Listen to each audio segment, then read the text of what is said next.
Jenius Medis. Jika sahabat menyukai cerita ini jangan lupa like, komen dan share. Terima kasih. Bab tahun 1411 sampai tahun 1414.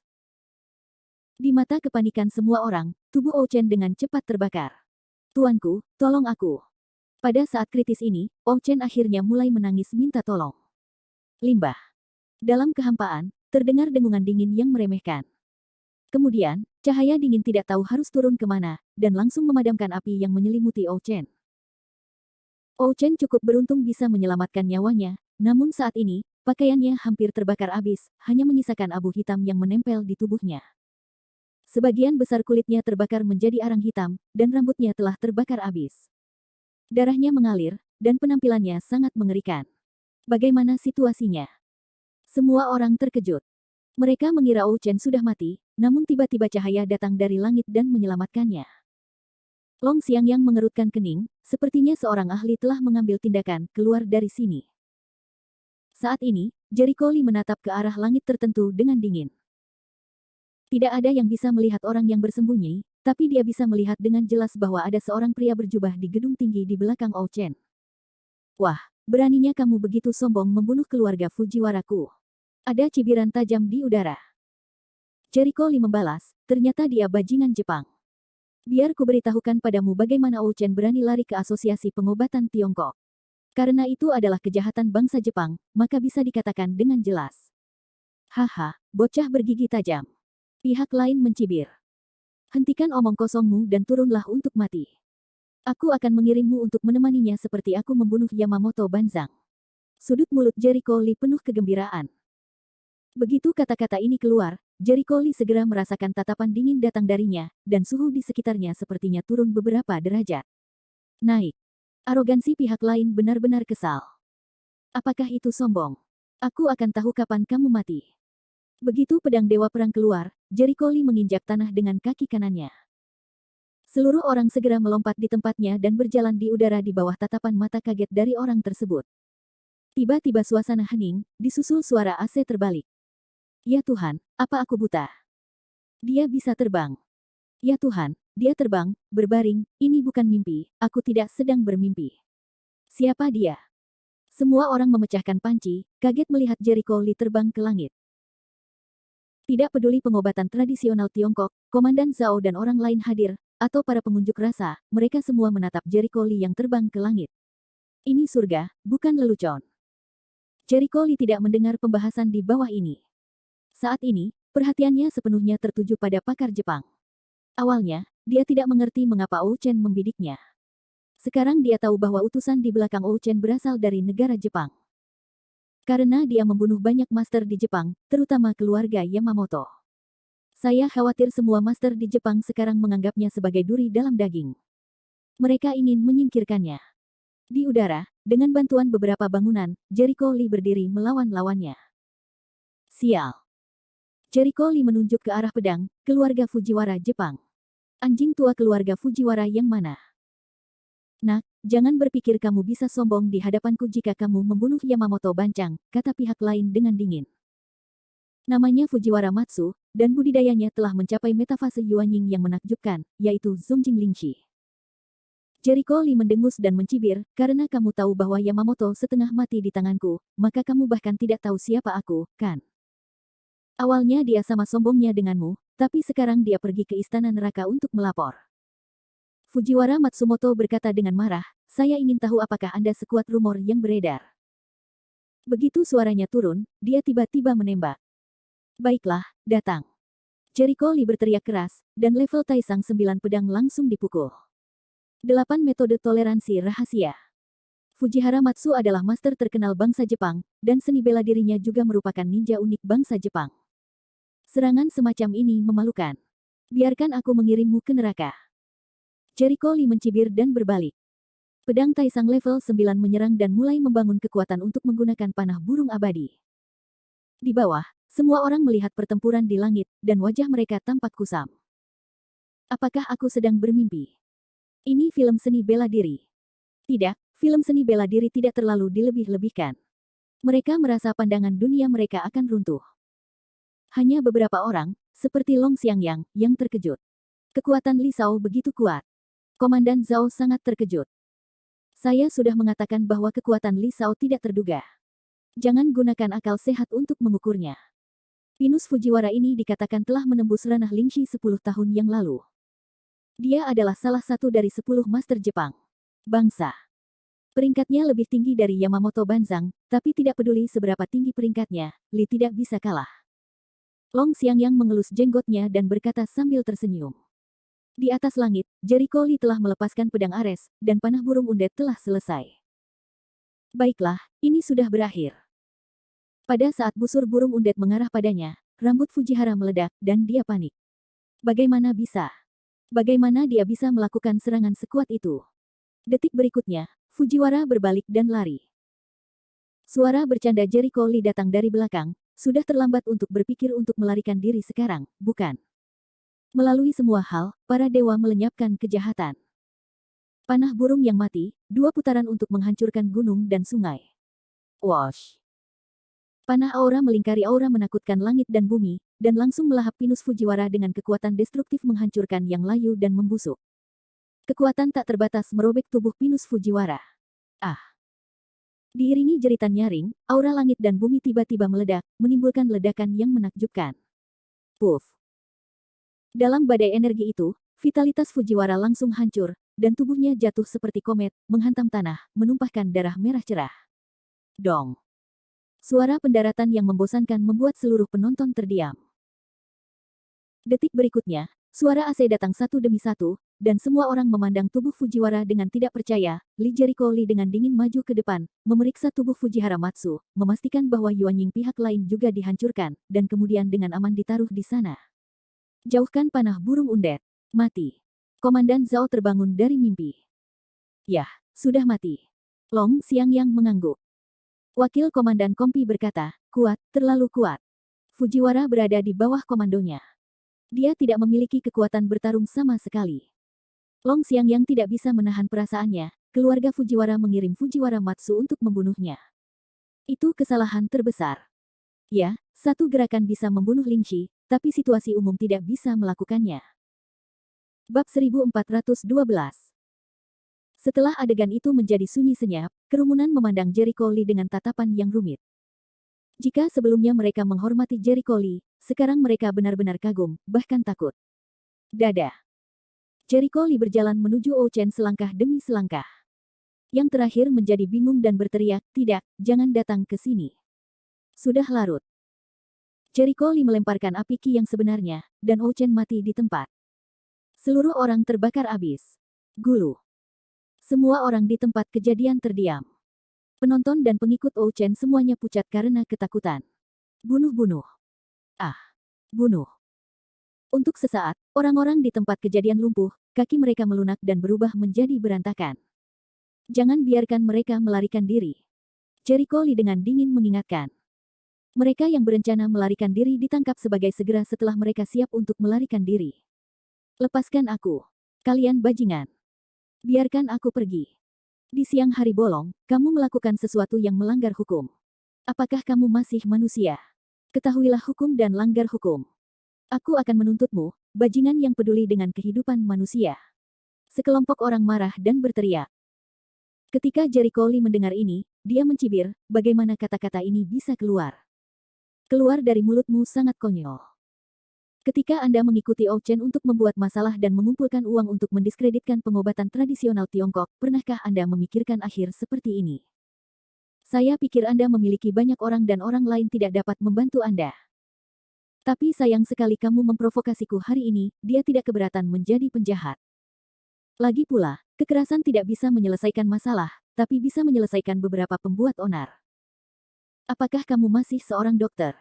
Anda seorang dokter dengan hati yang hitam. Orang seperti Anda harus dimusnahkan. Bahkan jika Anda menangkap kami tetap harus mengatakan bahwa pengobatan tradisional Tiongkok adalah ilmu semu, dan keadilan akan ditegakkan. Semua orang berteriak serempak. Sepertinya minyak dan garamnya tidak masuk.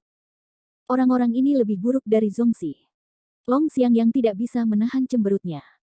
Ketika dia berencana mengambil tindakan, Jericho Lee telah mengambil tindakan.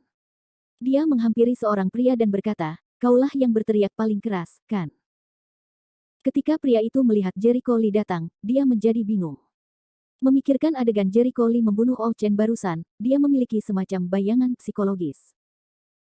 Namun, pada saat ini, dia memiliki semacam keberanian, dan bersenandung dengan dingin, "Mengapa? Apakah kamu masih ingin membunuhku seperti membunuh Dr. Oh? Bahkan jika Anda membunuh saya, Anda tidak dapat mengubah fakta bahwa pengobatan tradisional Tiongkok adalah ilmu semu, Pak." Jericho Lee menjabat tangannya dan menamparnya.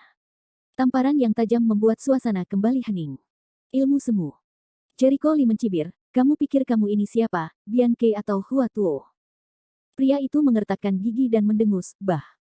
Pengobatan tradisional Tiongkok adalah ilmu semu, dan juga ilmu semu jika diucapkan 10.000 kali. Pak." Jericho Lee menjabat tangannya dan berkata, "Sepertinya siapa yang peduli dengan komentar kalian burung pegar.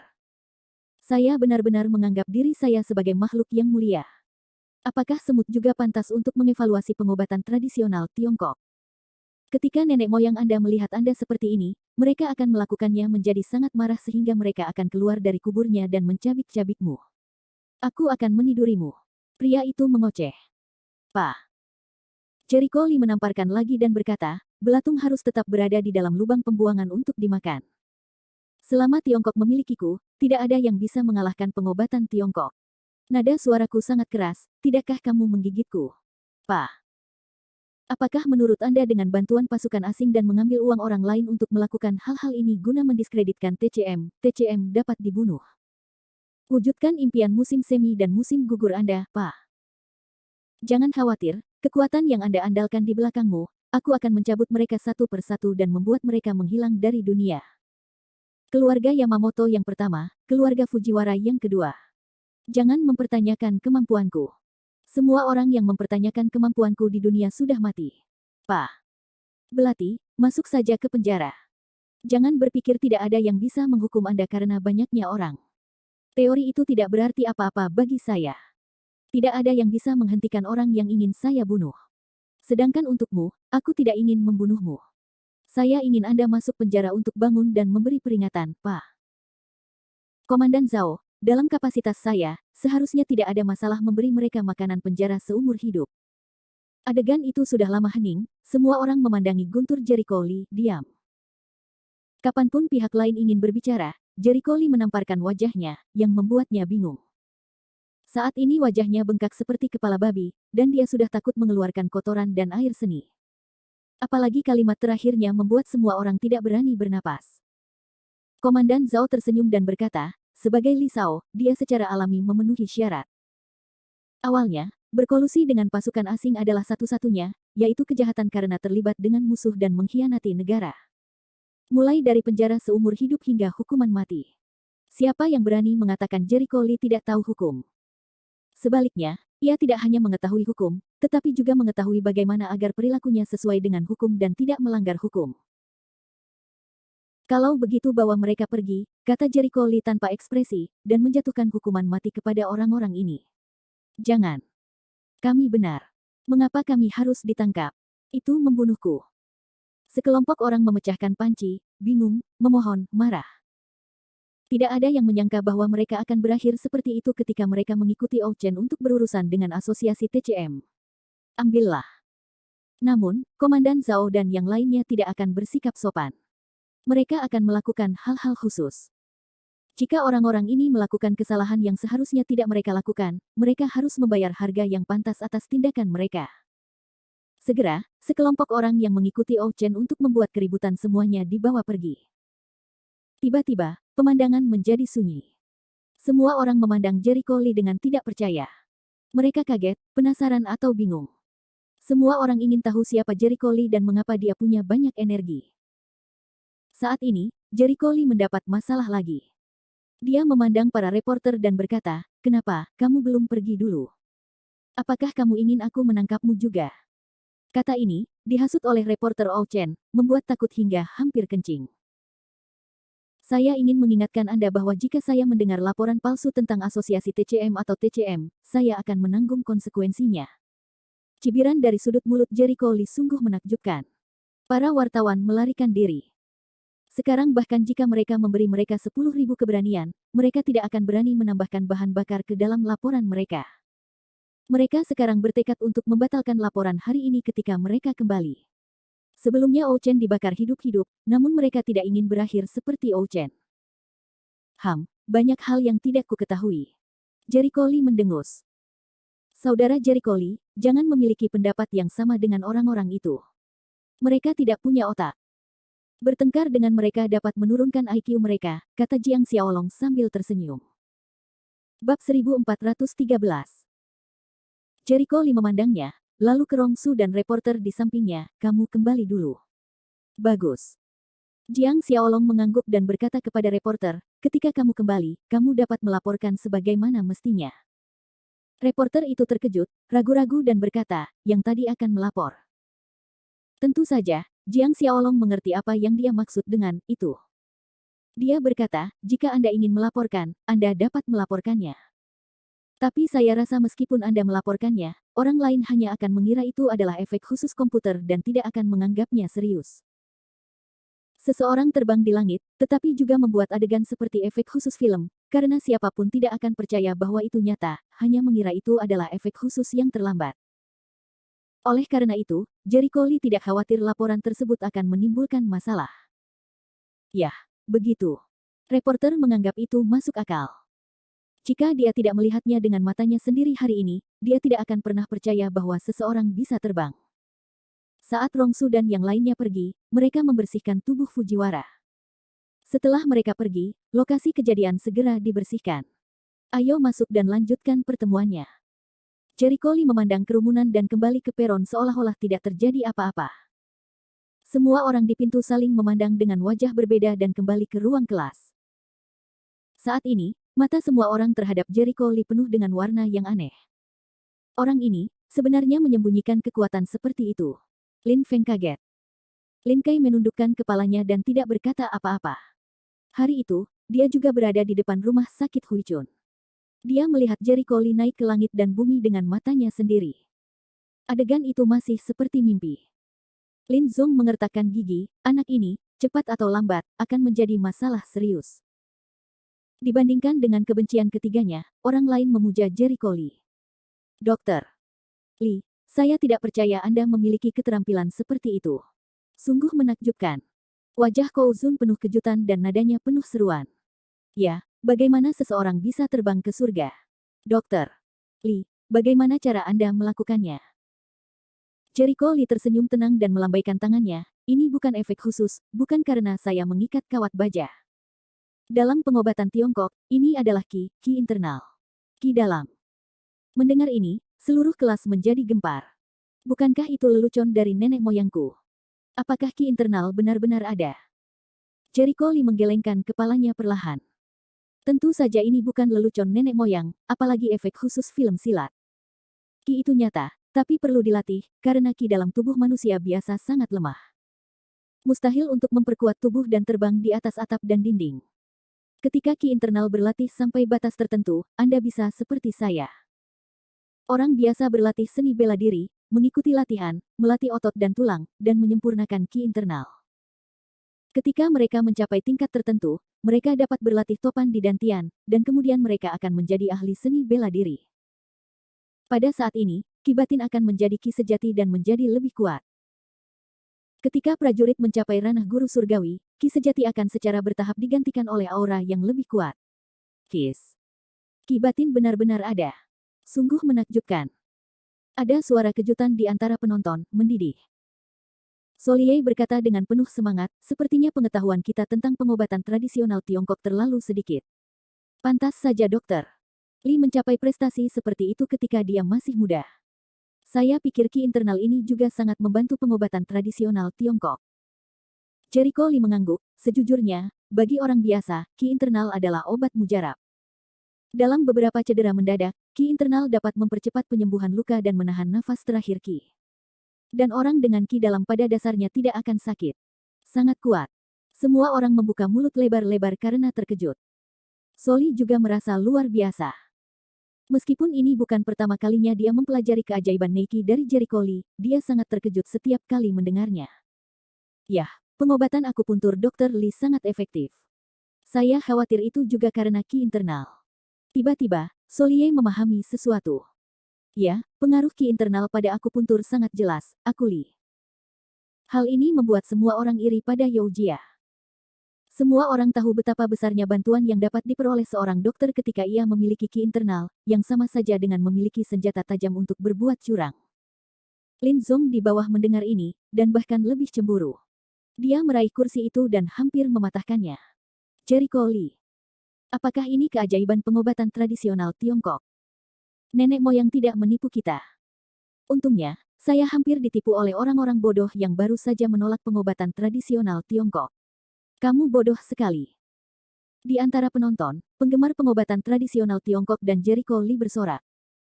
Baru saja, itu hanya episode kecil, yang telah membuang banyak waktu. Selanjutnya, saya akan memulai pertemuan pertukaran hari ini untuk Anda. Papa. Tepuk tangan bergemuruh. Jericho Lee pergi ke peron, membuka informasi yang telah dia persiapkan, dan kemudian berkata kepada orang banyak dengan suara lantang, sebelum saya mulai, saya memutuskan untuk sementara waktu menyesuaikan isi penjelasannya. Banyak orang di dunia yang tidak tahu tentang pengobatan Tiongkok, tetapi mereka memberikan komentar. Hal ini mengingatkan saya bahwa penjelasan pengobatan tradisional Tiongkok harus dikombinasikan dengan cara yang dapat dipahami oleh orang modern.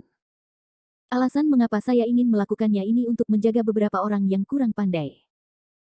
Lagi pula, isi ceramah hari ini akan dipublikasikan di situs resmi Asosiasi Pengobatan Tiongkok kami untuk Anda pelajari.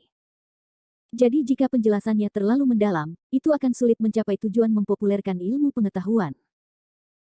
Zaman telah berubah, dan cara kita menjelaskan sesuatu harus mengikuti perkembangan zaman, bukan?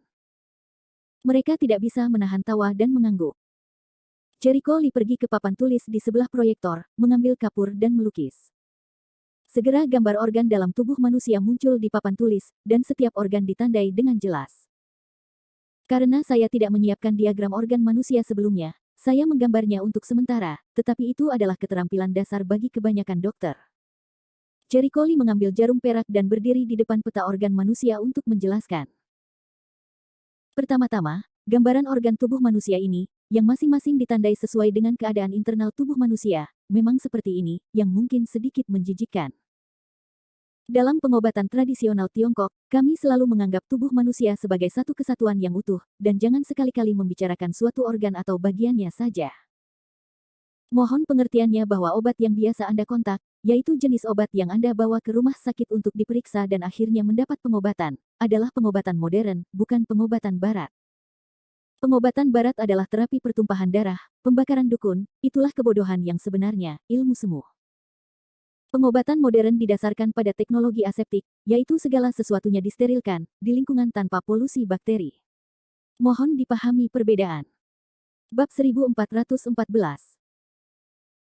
Pengobatan barat sudah lama tersingkir, sedangkan pengobatan tradisional Tiongkok sebenarnya telah terintegrasi dengan pengobatan modern, dan banyak teori yang sudah lama tidak dapat dibedakan satu sama lain.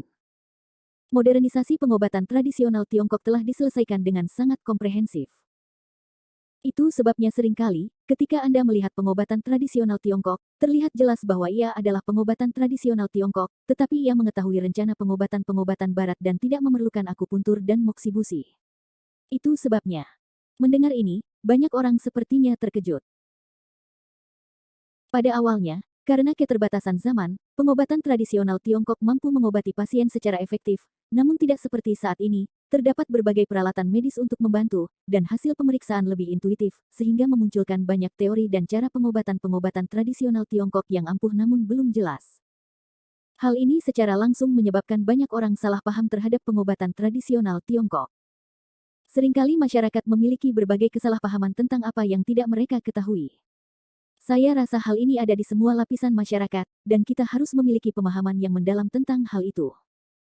Satu hal yang perlu saya jelaskan kepada Anda adalah bahwa pada zaman dahulu, belajar kedokteran hanya dilakukan oleh orang kaya. Orang miskin tidak mampu belajar kedokteran dan memandang rendah dokter. Jadi dokter yang bersedia memberikan pengobatan gratis kepada masyarakat miskin seringkali sangat dihormati. Dalam masyarakat modern, pelayanan kesehatan telah dipopulerkan secara besar-besaran. Bahkan masyarakat miskin pun dapat menyukainya. Hal ini bukan lagi hak istimewa masyarakat kaya. Jadi bukan karena keterampilan medis kuno yang terbelakang, tapi karena kondisi ekonomi kuno yang relatif terbelakang, dan hanya orang kaya yang mampu berobat ke dokter. Bahkan saat ini, pengobatan medis yang mahal tidak berubah. Hanya dapat dikatakan bahwa ini sedikit lebih baik dari sebelumnya. Saat ini, meskipun masih belum ada cara untuk mengubah pengobatan tradisional Tiongkok, dan banyak teori yang tidak dapat dijelaskan dengan cara yang dapat dipahami masyarakat, yang ingin saya katakan adalah bahwa manusia belum mempelajari tubuh manusia dengan jelas. Mengapa haruskah pengobatan tradisional Tiongkok dipelajari secara menyeluruh? Ini sebuah paradoks.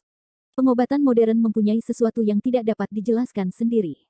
Begitu pula dengan pengobatan tradisional Tiongkok. Ilmu pengetahuan dan teknologi manusia belum berkembang hingga mampu menjelaskan segalanya. Mengapa pengobatan tradisional Tiongkok harus begitu ketat? Bukankah itu adil? Kata-kata itu langsung mendapat persetujuan publik. Kami tidak dapat menahan diri untuk tidak mengangguk. Memang benar ilmu pengetahuan dan teknologi manusia belum berkembang hingga segala sesuatunya bisa diselesaikan. Misalnya, banyak sekali peristiwa metafisika dan supernatural di dunia yang tidak dapat dijelaskan oleh sains. Karena tidak ada cara untuk menjelaskannya, jangan berkomentar dan mendefinisikannya. Jelas semua orang setuju dengan saya. Saya hanya ingin menunjukkan bahwa TCM punya teorinya sendiri. Hanya karena sains tidak bisa menjelaskannya untuk saat ini bukan berarti tidak bisa menjelaskannya di masa depan. Misalnya, ketika kita bicara tentang meridian, ternyata kita sudah menemukan organ terbesar tubuh manusia yaitu meridian. Teori pengobatan tradisional Tiongkok termasuk dalam teori sistem lengkap, yang menganggap tubuh manusia sebagai satu kesatuan yang utuh dan bergerak. Seluruh tubuh dengan satu rambut. Jika ada masalah di satu tempat, tempat lain akan mengungkap masalah tersebut dan saling terkait. Gambaran organ tubuh manusia ini, dengan cara yang dapat Anda pahami, adalah pertama-tama, ini adalah otak. Otak adalah bagian dari pusat kendali, sama seperti komputer induk dalam komputer, CPU mengirimkan segala jenis instruksi ke tubuh. Ketika mengirimkan instruksi ke jantung, jantung adalah mesin tubuh manusia. Manusia siapa yang tahu tentang jantung pasti tahu bahwa ketika darah melewati jantung, arteri adalah darah hangat yang suhunya lebih tinggi dan vena adalah darah dingin yang suhunya lebih rendah. Jantung memanaskan darah di pembuluh darah vena dan mengangkutnya keluar untuk menjaga keseimbangan suhu darah tubuh. Dari sini, jantung adalah mesinnya, yang dapat dijelaskan secara ilmiah. Olahraga menghasilkan energi. Jantung menghasilkan panas dengan cara berdetak. Terus-menerus, memanaskan darah di pembuluh darah, dan kemudian mengangkut energi panas tersebut ke seluruh bagian tubuh melalui pembuluh darah. Ada konsumsi pengangkutan panas. Seperti kita ketahui bersama, suhu internal tubuh manusia berbeda dengan suhu kulit, artinya energi panas yang diangkut melalui pembuluh darah akan dikonsumsi oleh berbagai organ. Selain itu, tubuh manusia diasumsikan sebagai sebuah mesin. Kita semua tahu bahwa ketika mesin bekerja, akan menghasilkan limbah panas dan gas buang. Dalam istilah fisika nuklir disebut entropi. Limbah panas dan gas buang yang tidak berguna akan menempati bagian dalam tubuh manusia. Kalau tidak keluar akan sangat merepotkan. Dan hanya mengandalkan keluarnya pembuluh darah saja tidak cukup, karena tekanannya kurang. Apa maksudnya? Seperti kita ketahui bersama, pada gedung-gedung bertingkat, ketika air dialirkan melalui pipa-pipa air bawah, tekanannya tidak akan cukup. Akibatnya, air keran di gedung-gedung menengah dan tinggi akan keluar sangat sedikit. Atau tidak akan keluar sama sekali. Oleh karena itu, perlu dilakukan peningkatan tekanan air untuk kedua kalinya agar air keran di gedung-gedung bertingkat dapat keluar. Kilah yang meningkatkan tekanan pada pembuluh darah dalam tubuh manusia. Qi, darah dan Qi membuktikan bahwa darah dan Qi hidup berdampingan secara keseluruhan, dan inti Qi dan darah terletak di ginjal. Ginjal itu seperti pengisi daya super, yang mana meningkatkan tekanan pada darah, sehingga darah dapat memperlancar peredaran darah dari atas kepala dan bawah kaki untuk menghilangkan racun. Demikian pula, sebuah mesin akan menghasilkan limbah panas dan gas buang saat bekerja. Lama-lama akan rusak karena suhu yang tinggi, sehingga perlu mendinginkan mesin. Cara yang biasa adalah menggunakan air untuk mendinginkan, seperti halnya tangki air yang akan dipasang pada mobil untuk mendinginkan mesin. Yang menjadi mesin pendingin dalam tubuh manusia adalah paru-paru. Paru-paru adalah tangki airnya. Anda mungkin tidak tahu bahwa saat Anda melakukan pernapasan, udara di paru-paru Anda relatif dingin. Setelah aliran udara tersebut diproses oleh paru-paru Anda, barulah dapat mengatur sebagian besar suhu dalam tubuh Anda. Setelah jantung menyeimbangkan suhu dalam tubuh Anda, udara yang dihembuskan akan membawa sejumlah air. Kalau tidak percaya, sekarang Anda bisa bernapas beberapa kali dan melihat udara keluar dari lubang hidung Anda dari waktu ke waktu. Lembab. Itu semua adalah kelembapan dari paru-paru, yang juga disebut Qi paru dalam pengobatan tradisional Tiongkok. Jericho Lee dengan gamblang menjelaskan beberapa teori dan istilah profesional pengobatan tradisional Tiongkok yang sulit dipahami pada saat-saat biasa dengan cara yang sangat gamblang dan mudah dipahami. Gambaran ini dapat dipahami oleh orang-orang yang tidak tahu apa-apa tentang pengobatan tradisional Tiongkok. Di antara semua praktisi TCM di sini, yang telah berkecimpung dalam pengobatan TCM selama bertahun-tahun tidak mengetahui teori paling dasar tentang kekurangan kelebihan dingin dan panas. Beberapa dari mereka adalah ahli di bidang ini dan telah merawat pasien dengan penyakit terkait yang tidak diketahui. Namun, ini adalah pertama kalinya hingga Jericho Lee menggunakan pemikiran seperti ini untuk menjelaskan pengobatan tradisional Tiongkok. Semakin dia mendengarkannya, semakin mereka merasa penasaran. Hebat, luar biasa. Solie mau tidak mau menunjukkan kekagumannya di depan matanya. Alih-alih dia pikir dia tidak akan pernah terpikir untuk menafsirkan teori pengobatan tradisional Tiongkok sedemikian rupa. Zai Qingsui terkejut melihat Jericho Lee di peron. Dia selalu tahu bahwa Jericho Lee luar biasa, tetapi dia tidak menyangka Jericho Lee bisa berinovasi sedemikian rupa dan menyampaikan pidato yang membuatnya malu. Saya khawatir Chang Xuande mungkin tidak dapat berpikir untuk menjelaskan pengobatan tradisional Tiongkok dengan cara fisika. Namun, keterkejutan Jericho Lee kepada mereka lebih dari itu. Kalau saya jelaskan dengan cara fisika, itulah yang saya katakan. Sekarang saya akan berbicara tentang pengobatan tradisional Tiongkok dengan cara biologi.